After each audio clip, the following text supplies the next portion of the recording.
أعوذ بالله من الشيطان اللعين الرجيم. بسم الله الرحمن الرحيم. الحمد لله رب العالمين. الصلاة والسلام على أشرف الأنبياء والمرسلين خاتم النبيين مدني المكي طه ياسين مزمل المدثر رحمة للعالمين شفيعنا إن شاء الله محمد مصطفى أبي القاسم محمد. اللهم صل على محمد وآل محمد وعلى آله الطيبين الطاهرين المعصومين ولعنة الله على أعدائهم أجمعين من يومنا هذا إلى قيام يوم الدين آمين يا رب العالمين. أما بعد، فقد قال الله سبحانه وتعالى في القرآن المجيد وهو أصدق الصادقين. بسم الله الرحمن الرحيم. ولسوف يعطيك ربك فترضى. صلاة الله عليه. اللهم صل على محمد وآل محمد. عزیزان محترم، قرآن مجید کی اس آیت میں اللہ اپنے حبیب کو تسلی دے رہا ہے اور ارشاد فرما رہا ہے وَلَسَوْفَ يُعْتِيكَ رَبُّكَ فَتَرْضَىٰ، کہ تمہارا پروردگار، تمہارا رب ان قریب تمہیں ایسی نعمت دے گا جس نعمت کے ذریعے سے تم راضی ہو جاؤ گے۔ اگر آپ سیرت حضرت محمد مصطفیٰ صلی اللہ علیہ وآلہ وسلم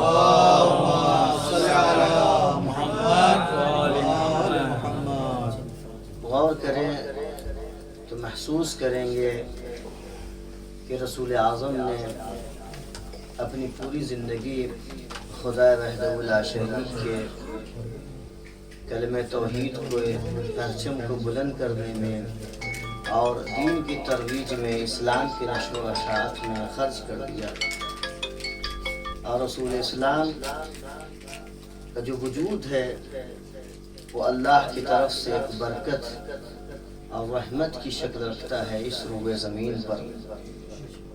کیونکہ آپ محسوس کریں گے تو اللہ نے اگر کائنات کو پیدا کیا اور اس کائنات میں انسانوں کو پیدا کیا تو سب کو ایک دین پر عمل کرنے کا حکم دیا، اس دین کا نام اسلام ہے۔ پھر کہا کہ اگر ہم نے تمہیں اشرف مخلوقات بنایا ہے اور جس دین کی تبلیغ کے لیے ہم نے انبیاء کو بھیجا ہے، اس دین پر عمل کرو گے تو ہم بدلے میں تمہیں جنت دیں گے۔ یہ اللہ نے وعدہ کیا ہے ان مومنین سے جو مومنین اللہ پر ایمان رکھتے ہیں، رسول پر ایمان رکھتے ہیں اور اللہ کے احکام و فرامین پر عمل کرتے ہیں۔ غور کیجئے گا کہ آج جناب آدم کے دور سے لے کر کے اس دور تک بشریت کا ہر فرد، انسان کا ہر فرد یہ کوشش کرتا ہے اس کے ہر عمل کے بدلے میں اللہ راضی ہو جائے۔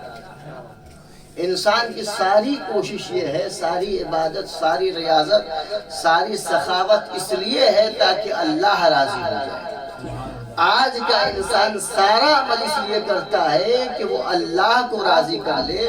وہ انسان رسول کا مقابلہ کیسے کر سکتا ہے جس کے لیے اللہ کہہ رہا ہے رسول تو مجھ سے راضی ہو جائے۔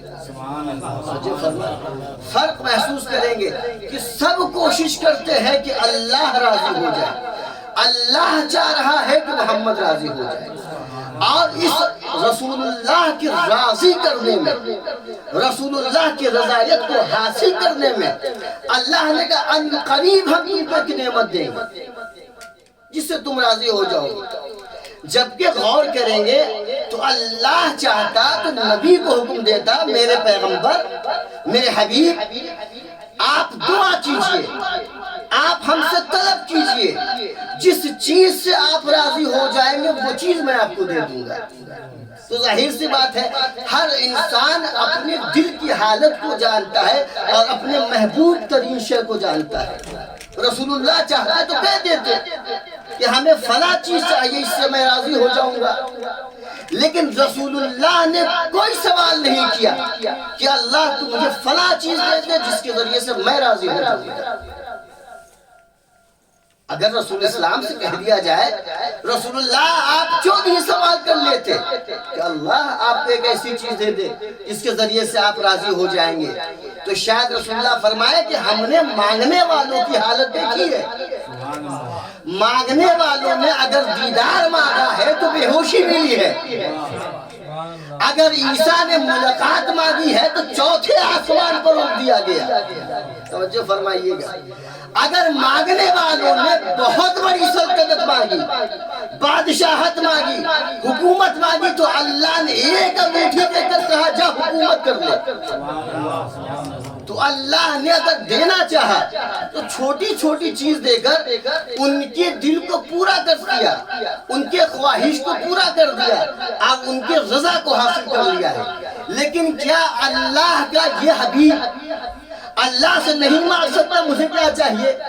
شاید رسول اسلام کہے کہ ہم اپنی اوقات کے اعتبار سے اپنے رب سے مانگیں گے، جب ہم خاموش رہیں گے تو اللہ اپنی قدرت کے اعتبار سے دے گا۔ اللہ اکبر، ذرا محسوس کریں گے کہ اللہ اب جو رسول کو عطا کرے گا وہ رسول کی قدرت کے اعتبار سے نہیں بلکہ اللہ اپنی قدرت مطلق کے اعتبار سے عطا کرے گا۔ اور ہم نے دیکھا ہے جب رسول اسلام نے نہیں مانگا تو اللہ نے شاید کہا ہو کہ اگر تم زمین پر مانگو گے تمام بندوں کے ساتھ تو تجھ میں اور سارے بندوں میں کیا فرق رہے گا؟ تو میرا حبیب ہے، یہ سب آپ لوگ ہیں۔ تو شاید اللہ کے آجا زمین پر نہیں مانگنا ہے تو آسمان پر مانگ لے۔ اللہ نے کہا آجا، اللہ نے اسے آسمان پر بلایا۔ بھائی آسمان پر اللہ کا رسول اعظم مہمان ہو گیا، اس کی ضیافت میں چلا گیا۔ تو ضیافت کا کیا ہے؟ آداب و احترام ہے۔ ضیافت بھی یہ ہے کہ مہمان اپنی غیرت کی وجہ سے اور میزبان کے اعتبار سے کچھ طلب نہیں کرتا، اور مہمان پر ضروری یہ ہے کہ اپنی قدرت کے اعتبار سے اس کی ضیافت کرے۔ یہ آداب ضیافت ہے کہ مہمان مانگے گا نہیں اور میزبان بخل نہیں کرے گا۔ رسول اللہ نے معراج میں بھی کچھ نہیں مانگا تو اللہ نے دیکھا میرا حبیب اب بھی نہیں مانگتا ہے، کہا اور قریب آ جا۔ اتنا قریب اپنے رب سے ہوا، فتدنا فکانا قاب قوسین او ادنی، اتنا قریب ہوا اپنے پروردگار سے، کمان یا سکن کا فاصلہ۔ پھر بھی رسول نے کچھ نہیں مانگا، کہا نہیں مانگنا خدا اپنی قدرت کے اعتبار سے عطا کر۔ اب رسول نے مانگا نہیں، رسول واپس جانے لگے۔ اللہ نے کہا میری ضیافت کے لیے ضروری ہے کہ رسول کو کچھ دیا جائے۔ اب اللہ کا جب رسول واپس جانے لگا تو اللہ نے کہا اے پیغمبر میری جنت سے ایک سیب تو لے لے۔ پھر اللہ نے کہا اِنَّا أَعْطَيْنَاكَ الْكَوْثَرَ، اے پیغمبر ہم آپ کو کوثر دیتے ہیں۔ لیکن توجہ فرمائیے کہ اللہ سے اللہ کے حبیب نے کچھ نہیں مانگا تو اللہ نے کیا کہا ہم تمہیں کوثر دیتے ہیں، ہم تمہیں بہت بڑی شے دیتے ہیں، بہت بڑی چیز دیتے ہیں۔ لیکن جب آپ مفسرین کو دیکھیں گے تو ان مفسرین نے کہا کوثر سے مراد پانی کا ایک حوض ہے۔ عجیب مسئلہ ہے، پتہ نہیں مفسرین اس پانی کے حوض میں کیوں نہیں ڈوب کے مر گئے۔ وہ اللہ جو چھوٹی سی انگوٹھی میں پوری سلطنت دے سکتا ہے، وہ اللہ اگر یہ کہتے میں بہت کچھ دے رہا ہوں، اس خدا نے کتنی بڑی دولت دی ہوئی۔ یہی وجہ ہے کہ محسوس کریں گے ساری بشریت نے اپنی ضرورت کے اعتبار سے اپنے خدا سے مانگا تو اللہ نے اس کی ضرورت کو پورا کیا کما حقہ۔ لیکن پیغمبر اس بلند شخصیت کا نام ہے کہ پیغمبر نے مانگا نہیں، اللہ نے پیغمبر کی ضرورت دیکھ کر فاطمہ کو عطا کر دیا۔ اے پیغمبر تمہاری ضرورت کا نام فاطمہ ہے، تمہاری ضرورت کا نام فاطمہ زہرا۔ اللہ نے جناب فاطمہ زہرا کو دیا۔ جناب فاطمہ زہرا عام خاتون کا نام نہیں ہے۔ اگر آپ جناب فاطمہ زہرا کی سیرت کو اٹھا کر دیکھ لیں، ان کی فضیلت کو اٹھا کر دیکھ لیں، وما ادراک ما فاطمہ، انسان جناب فاطمہ زہرا کی فضیلت کو درک نہیں کر سکتا ہے۔ ہر انسان اپنی حیثیت کے اعتبار سے جناب فاطمہ زہرا کی معرفت حاصل کرتا ہے، اسے پہچان سکتا ہے، لیکن اگر تعارف دیکھنا ہو، تعارف جاننا ہو جناب فاطمہ زہرا کی، تو ضروری یہ ہے کہ انسان رسول سے تعارف دے جناب فاطمہ زہرا کا، کہ رسول اللہ کیسے تعارف کرواتے ہیں۔ ایک معروف ترین حدیث ہے، رسول اللہ نے فرمایا خیر النساء العالمین اربع، دنیا کی 4 خاتون سب سے زیادہ خیر ہیں، سب سے بہترین ہیں، سب سے عمدہ ہیں۔ 4 خاتون خیر پر ہیں، 4 خاتون خیر ہیں، اس کا مطلب 4 کے علاوہ سب خیر ہے۔ کیا مطلب اس کا؟ کہ 4 ہی بس خیر پر ہے؟ کہا نہیں، 4 ہی سب سے بہترین ہیں، 4 ہی خیر پر ہیں، ان کے علاوہ بھی اور خیر پر ہو سکتی ہے، مگر لا خیر وہ ہوگی جو ان کے مقابلے میں آ جائے۔ لا خیر عورت وہی ہے جو فاطمہ زہرا کے مقابلے میں آ جائے۔ اور آپ دیکھیں کہ جب ان 4 خواتین کی خصوصیت اٹھا کر دیکھتے ہیں تو ان 4 خاتون کو اللہ نے کیوں اختیار کیا ہے، رسول اللہ نے کیوں کہا کہ سب سے بہترین خاتون ہے؟ اس میں آسیہ بنت مزاحم، جناب مریم بنت عمران، جناب خدیجہ بنت خویلد، اور جناب فاطمہ بنت محمد مصطفیٰ صلی اللہ علیہ وآلہ وسلم۔ محسوس کریں گے عظمت جناب فاطمہ زہرا کہ ان 4 خاتون میں اگر دیکھیں گے تو آخر امتیازی حیثیت کیا ان تمام خاتون میں ہے، ان کا خاصہ کیا ہے جو اللہ نے تمام دنیا کی عورتوں میں انہیں اختیار کیا ہے۔ سب سے بہترین خاتون اور عورت یہ ہے، کیا وجہ ہے؟ تو فرماتے ہیں حدیثوں میں ہے کہ جناب آسیہ بنت مزاحم کا خاصہ یہ تھا، ان کا امتیاز یہ تھا کہ وہ بذات خود متقی و پرہیزگار تھی، مگر سب سے بڑا امتیاز یہ تھا کہ کفر کے ماحول میں انہوں نے ایک نبی کی حفاظت کر دی تھی۔ توجہ فرمائیے، جناب آسیہ کا یہ خاصہ تھا کہ جناب موسیٰ کی انہوں نے پرورش کی۔ کون موسیٰ؟ جس کے لیے کہا گیا کہ بنی اسرائیل میں ایک ایسا بچہ پیدا ہوگا جو فرعون کی سلطنت کو، فرعون کی حکومت کو نیست و نابود کر دے گا۔ جب فرعون کو خبر ملی تو اس نے کہا بنی اسرائیل کے یہاں جتنے بھی بچے پیدا ہوں انہیں قتل کر دینا۔ اس پرآشور ماحول میں جناب آسیہ نے جناب فرعون کی پرورش کی، انہیں دودھ پلایا اور اپنے پاس رکھا، اور جناب فرعون کو بڑا کیا، جناب موسیٰ کو بڑا کیا، اور جناب موسیٰ کو اتنا بڑا کیا کہ روایت میں ملتا ہے قرآن مجید پڑھے کہ پھر اللہ نے کہا اے موسیٰ اب تم جاؤ فرعون کے مقابل میں۔ حدیث قرآن مجید کہتا ہے لقد ارسلنا موسیٰ بآیاتنا وسلطان مبین الی فرعون وحامان وقارون۔ قرآن مجید کہتا ہے کہ اللہ نے جناب موسیٰ کو اپنی آیات اور سلطان مبین کے ساتھ فرعون کے پاس بھیجا، حامان کے پاس بھیجا، قارون کے پاس بھیجا۔ آپ ترتیب ملاحظہ کریں کہ اللہ نے اس 3 کے بعد جناب موسیٰ کو بھیجا تھا۔ کس لیے بھیجا؟ تاکہ دین بتا سکے، اللہ کا پیغام سنا سکے، راہ راست بلا سکے۔ میں نے کہا یا اللہ، اس پوری امت میں، اس پورے قوم میں صرف 3 ہی تجھے ملے ہیں کہ جس کے پاس جناب موسیٰ جا کر اس کی تبلیغ کرے، اس کی اصلاح کرے، اسے راہ راست پر لائے۔ کہا نہیں، ہم 3 کے پاس اس وجہ بھیج رہے ہیں تاکہ دنیا کو بتا سکے ہر دور میں ایک موسیٰ ہوگا اور ہر دور میں ان 3 طریقے کے لوگ ہوں گے۔ ایک طریقہ ہوگا فرعونی والا جسے حکومت کہتے ہیں، جسے بادشاہت کہتے ہیں، جسے ملوکیت کہتے ہیں، یہ ہمیشہ اپنے دور کے موسیٰ کے مقابل میں رہے گا۔ دوسرا حامان رہے گا جو مکار ہوگا، عیار ہوگا، سیاسی والا ہوگا۔ اس کو ہم نے جناب موسیٰ کو بھیجا تھا کہ اس کی تبلیغ کر سکے. پھر اس کے بعد قارون کے پاس بھیجا. قارون کے پاس کس لیے بھیجا؟ تاکہ قارون بہت بڑا مال والا تھا, اسے پاس مال و دولت تھی, غنی تھا. اللہ نے بتایا کہ ہر دور میں موسیٰ ہوگا, ہر دور میں ایک حاکم ہوگا, ہر دور میں ایک عیار ہوگا, ہر دور میں ایک غنی ہوگا.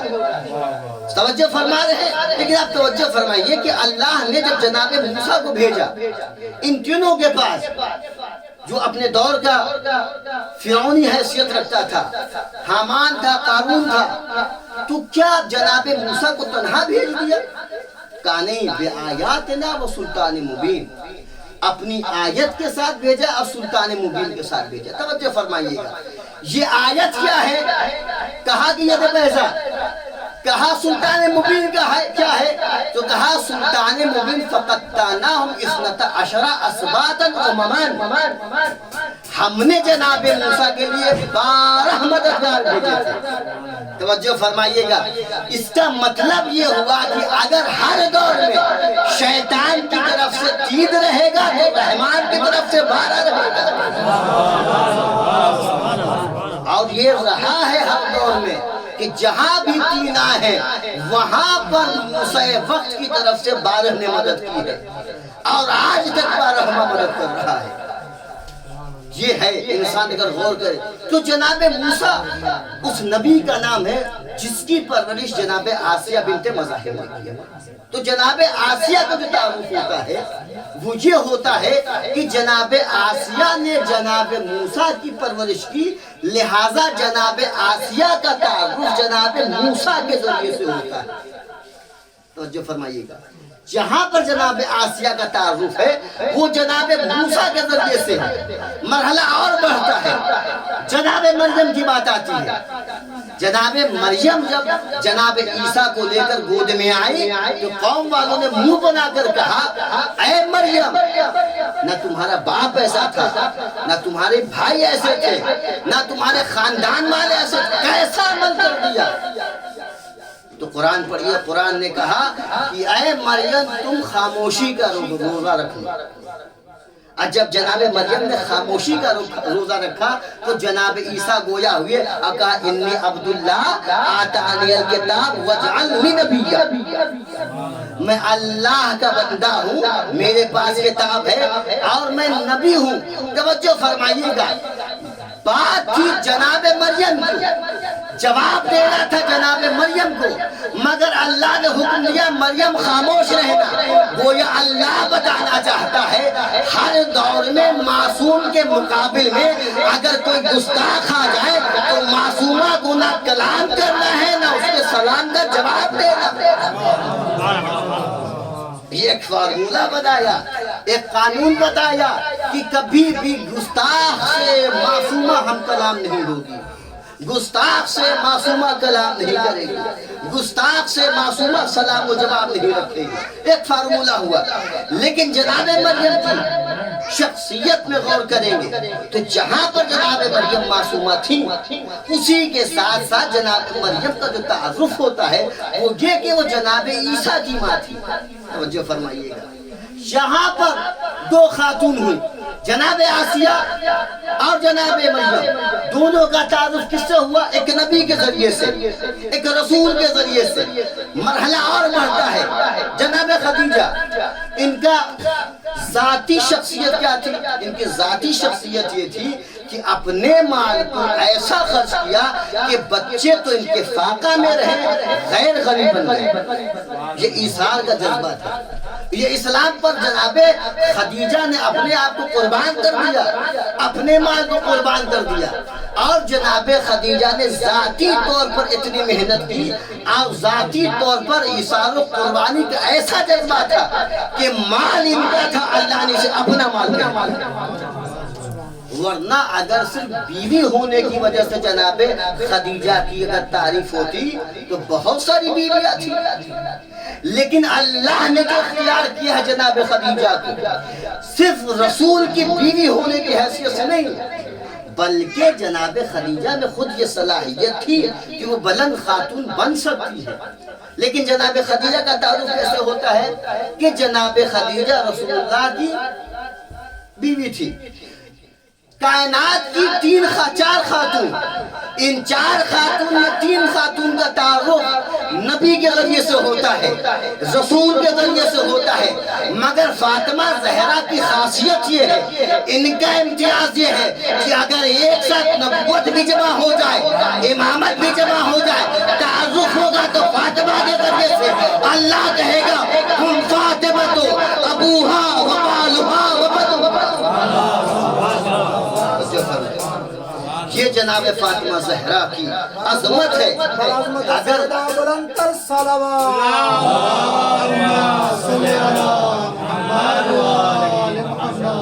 یہ جناب فاطمہ زہرا کی عظمت ہے کہ اللہ نے جناب فاطمہ زہرا کو اختیار کیا ہے کہ وہ نبوت کی معرفت کا ذریعہ بنے، رسالت کی تعارف کا ذریعہ بنے، امامت کی پہچان کا ذریعہ بنے. جناب فاطمہ زہرا اس بلند خاتون بیوی کا نام ہے. میں نے ختم کر دیا. ایک بہت چھوٹی سی حدیث ہے، یہ علماء بیان کرتے ہیں، فاطمہ تو ام ابیہا، فاطمہ اپنی باپ کی ماں ہے. اس کا مطلب کیا ہوا؟ ماں کسے کہتے ہیں؟ ام کسے کہتے ہیں؟ عربی میں ام کہتے ہیں اصل کو، اس لیے کہ تو ام القرى، اصل کو کہتے ہیں، مصدر کو کہتے ہیں، مرکز کو کہتے ہیں، اسے کہتے ہیں ام. اب توجہ فرمائیے، جناب رسول اللہ نے کہا فاطمہ تو ام ابیہا، فاطمہ اپنے باپ کی ماں ہے. اس کا مطلب کیا ہوا؟ اگر رسول اسلام کی زندگی اٹھا کر دیکھ لیں تو رسول اسلام کے لیے اللہ نے کہا وما محمد الا رسول، محمد کی کوئی حیثیت نہیں ہے، ہاں یہ صرف اور صرف رسول ہے. یعنی محمد ہر حالت میں رسول ہے. اگر میدان میں رہے تو رسول ہے، بستر پر رہے تو رسول ہے. لہذا محمد کی بات میدان میں بھی ماننی پڑے گی، بستر پہ بھی ماننی پڑے گی. یعنی ہر حالت میں محمد رسول ہے، میدان میں بھی رسول ہے، بستر پر بھی رسول ہے، حضر میں بھی رسول ہے، سفر میں بھی رسول ہے، ہر زندگی کے شعبے میں رسول ہے. کیوں؟ کیونکہ اللہ نے کہا ہے وما محمد الا رسول، محمد کی کوئی حیثیت نہیں ہے سوائے اسی کے رسول ہے. اگر آپ علم کلام اٹھا کر دیکھیں گے اور عقائد کی کتاب پڑھیں گے تو رسالت اور امامت کا خاصہ یہ ہے کہ وہ عصمت سے مزین ہے. اگر کسی کو ہم رسول کہیں، کسی کو امام کہیں، امام خاصہ کے نزدیک ہے، یعنی امامیہ کے نزدیک یہ ہے کہ امام کو بھی معصوم ہونا چاہیے. اسے ابھی ایک جانب رکھتے ہیں. اگر عامۃ المسلمین کے نظر میں دیکھیں تو رسالت کے لیے شرط یہ ہے کہ وہ معصوم ہو. رسالت کے لیے شرط یہ ہے کہ وہ عصمت کی صفت سے متصف ہو. اگر رسالت میں عصمت نہیں تو وہ رسول نہیں، رسالت میں نبوت میں نہیں تو وہ نبی نہیں. لہذا رسالت کے لیے ضروری کیا ہے کہ وہ معصوم ہے. اب آپ توجہ فرمائیے، اللہ نے بہت سارے خزانے پیدا کیے، بہت سارے خزانے پیدا کیے. اگر خزانے رسالت کی بات کریں گے تو جناب رسول اسلام کا نام سب سے بڑا ہے. اگر خزانے ولایت کی بات کریں گے تو امیر المومنین کا نام سب سے بڑا ہے. اگر خزانے امامت کی بات کریں گے تو امام حسنین کا نام سب سے بڑا ہے. یعنی رسالت و امامت و ولایت کے لیے ضروری یہ ہے کہ عصمت ہو. اگر عصمت نہیں تو رسالت نہیں، عصمت نہیں تو امامت نہیں، عصمت نہیں تو خلافت نہیں. پتہ چلا اگر رسول کو رسول ماننا ہے تو ضروری یہ ہے کہ معصوم مانو. اور فاطمہ نام ہے عصمت، خزانہ عصمت کا. اگر فاطمہ نہ ہو تو رسول کی عصمت نہ سمجھی جائے، اگر فاطمہ نہ ہو تو امیر المومنین کی امامت نہ سمجھی جائے. اس وجہ سے جب چادر کے نیچے جب سب جمع ہوئے ہیں تو اللہ نے تعارف کا ذریعہ جو بنایا وہ جناب فاطمہ زہرا کو بنایا. جناب فاطمہ زہرا کے ذریعے سے بتایا یہ فاطمہ زہرا کے ماں ہیں، ان کے باپ ان کا حسین. وہ اس لیے کیونکہ آیت تطہیر نازل ہونے والی، وہ عصمت کی بات ہونے والی. اس وجہ سے اللہ نے جناب فاطمہ زہرا کو اختیار کیا کہ جناب فاطمہ زہرا کے ذریعے سے نبوت و امامت کا تعارف ہو. وہ اس لیے کہ اللہ نے جناب فاطمہ زہرا کو ایک خاص طریقے سے پیدا کیا ہے۔ جناب فاطمہ زہرا کی خاصیت یہ ہے کہ سب کا نور صلب در صلب ہو کے آیا ہے، لیکن فاطمہ زہرا کا نور مباشر رسول اسلام معراج پر جا کر کے جنت سے نکلا ہے۔ یہ جناب فاطمہ زہرا کی عظمت ہے اور ان کی بلندی۔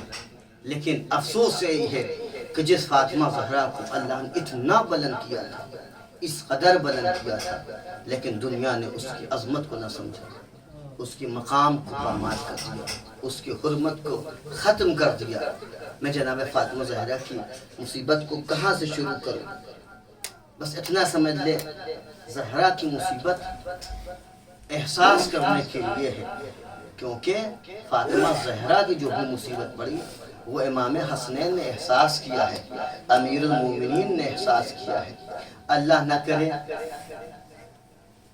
چھوٹے چھوٹے بچوں کی ماں مر جائے، کیونکہ جب کسی گھر میں ایک چھوٹے بچے کی ماں مرتی ہے، ماں کو اگر یقین ہو جائے ہمیں موت آ جانے والی ہے، ہمیں موت آ جائے گی، تو ماں کبھی ایک اپنے عزیز کو بلا کے کہتی ہے میرے بچوں کا خیال رکھنا، کبھی اپنی عزیزہ کو بلاتی ہے میرے بچوں کا خیال رکھنا۔ یہی تو وجہ ہے جب فاطمہ زہرا کا آخری وقت آیا، علی کو قریب بلایا، کہا علی میں اس دنیا سے چلی جاؤں گی، مگر اے علی میں چاہتی ہوں کہ تم میرے بعد شادی ضرور کرنا، کیونکہ میرے چھوٹے چھوٹے بچے ہیں، ان کی پرواہ کون کرے گا؟ کسی ایسی شریف خاتون کو لانا جو حسنین کا خیال۔ اجرکم من اللہ۔ روایت ملتا ہے جناب فاطمہ زہرا نے امیر المومنین کو بلایا کہ علی میں اس دنیا سے چلی جانے والی ہوں، علی میرے بچوں کا خیال رکھنا۔ روایت ملتا ہے جناب فاطمہ زہرا نے کہا اے علی یاد رکھنا میرے حسین کو پیاس بہت رکھتی ہے، راتوں میں اٹھ کے اسے پانی چاہیے، اے علی کہیں ایسا نہ ہو تم نماز میں مشغول رہو، میرا حسین پیاسا سو جائے، اے علی میری زینب کو پردے کا بڑا خیال ہے، اے علی میری زینب بھائیوں کے سامنے بھی بغیر چادر کے نہیں آتی، اے علی زینب کے پردے کا سہارا۔ اجرکم من اللہ۔ روایت ملتا ہے جناب زید جناب فاطمہ نے امیر المومنین کو بیٹھا کر بڑی ساری وصیتیں کی، مگر احساس کرے جناب زینب، جناب امام حسنین، جناب امیر المومنین اور جناب زہرا کے اب غم کو محسوس کرے۔ یاد رکھیے گا اللہ نے اپنے نیک بندوں کا امتحان سب سے زیادہ جسے وہ محسوس کرتا ہے، جسے وہ محبوب رکھتا ہے، اس کے ذریعے سے دیکھتا ہے۔ جناب یوسف کو پانی سے بہت زیادہ ڈر لگتا تھا، اللہ نے جناب یوسف کے بھائیوں کے ذریعے سے جناب یوسف کو پانی میں گروا دیا۔ اللہ اکبر۔ جناب ابراہیم جناب اسماعیل کو بہت زیادہ پیار کرتے تھے، لہذا اللہ نے حکم دیا اے ابراہیم اسماعیل کو ذبح کرنا ہے۔ اسی طریقے سے امیر المومنین علیہ السلام بہت زیادہ غیرت مند تھے۔ میں نے روایت میں دیکھا ہے ایک مرتبہ بازار میں چند لوگوں نے کسی یہودی عورت کو مار دیا تو امیر المومنین کے سامنے سیدہ زہرا نے کھانا لا کر دیا، علی نے ہٹا دیا۔ زہرا نے پوچھا اے میرے سردار، اے ابو الحسن، آخرات شہادہ کو نہیں تجاوز فرما رہے؟ علی نے کہا آج بازار میں جن لوگوں نے عورت پر ہاتھ اٹھا دیا، میں کہوں گا اے علی ایک عام عورت پر ہاتھ اٹھ جائے تو علی کی جی تک کھانا نہ کھائے۔ اے علی ذرا زہرا کی مصیبت کو اجرکم من اللہ۔ روایت میں ملتا ہے امیر المومنین علیہ السلام نے 3 دن تک کھانا نہیں کھایا، صرف اس غیرت کے مارے کہ کیسے کسی نامحرم نے ایک نامحرم کے سر پر ہاتھ اٹھا دیا، اسے مار دیا۔ اور اس کے بعد سب سے زیادہ جو غیرت کی چیز تھی وہ آج تک زہرا نے کبھی کسی سے کچھ نہ مانگا، نہ اپنے باپ رسول خدا سے مانگا، نہ اپنے شوہر علی مرتضیٰ سے مانگا، مگر ہائے رے امت نے اتنا مجبور کیا۔ زہرا اپنی ابا سنبھال کر دربار میں پہنچتی ہے، کچھ نہیں کہتی، اے امتیوں ہمارا حق ہمیں واپس کر دو۔ اجرکم من اللہ۔ جناب زہرا پر کیا کیا مصیبت پڑی بیان نہیں کیا جا سکتا، بس محسوس کرو۔ مصائب الزہرا میں علامہ قزوینی نے جناب زینب کے حوالے سے نقل کیا ہے کہ کسی نے جناب زینب سے پوچھا، اے بی بی یہ بتائیے کہ آپ کی والدہ پر سب سے زیادہ ظلم کیا ہوا؟ آپ کی والدہ پر کون ایسا ظلم تھا، کون ایسی مظلومیت تھی، کون ایسی پریشانی تھی جس کو دیکھ کر آپ کبھی نہیں بھول سکتی؟ جناب زہرا جناب زینب نے کہا تمہیں بتاؤ میری ماں پر کتنی مصیبتیں پڑی، اگر سننا تو خود میری ماں سے سن دو۔ اس نے کہا تھا سبت علیہ مصائب اللہ سبت علیہ مرسلنا لیالیا، لیکن سننا چاہتے ہیں تو سنو، زینب کو سب سے زیادہ اپنی ماں کی کون سی مصیبت نہیں بھلا سکتی؟ کہ پہلی مصیبت یہ ہے کہ رسول کے بعد جب دشمنوں نے زہرا کے گھر پر حملہ کیا تو زہرا اس چیز کو بار بار یاد کر کر دروازے پر آتی تھی، کہتی تھی اے ابو الحسن دیکھو لوگ اسی راستے سے آ کر ہمارے گھر پر ہجوم کیا تھا۔ وہ مناظر میں نہیں بھول سکتا جب میری ماں بار بار دروازے پر آتی تھی۔ دوسرا ماں کا میرا غم یہ ہے کہ میری ماں پر میرے ماں کے گھر پر جب حملہ کیا ایک دشمن نے کیا وار کیا کہ میری ماں کے شکم میں جو میرا بھائی محسن تھا وہ شہید ہو گیا۔ میری ماں اس کے دکھ میں اس کے غم میں اتنا رہی کہ بار بار کہتی رہی اے محسن مجھے معاف کرنا، میں تجھے بچا نہ سکی۔ اجرکم من اللہ۔ روایت ملتا ہے صحابی نے پوچھا، اس خاتون نے پوچھا زینب اور بھی کوئی مصیبت ہے جو آپ اپنی والدہ کی نہیں بھول سکتی؟ جناب زینب نے کہا سب سے بڑی مصیبت یہ ہے کہ جب میری ماں جلتے ہوئے دروازے کو بچانے کے لیے گئی ہے کہ تاکہ وہ دروازہ گرے نہ، ایک ملعون نے اپنے پیر سے اتنی زور سے دھکا دیا کہ میری ماں درو دروازے کے بیچ میں آ گئی، دیواروں دروازے کے بیچ میں آئے۔ اس ملعون نے اتنی زور سے دروازے کو پیسا کہ میری ماں کی پسلیاں ٹوٹ گئی۔ آواز یہ فضا ہمیں بچا لے۔ اجرکم من اللہ۔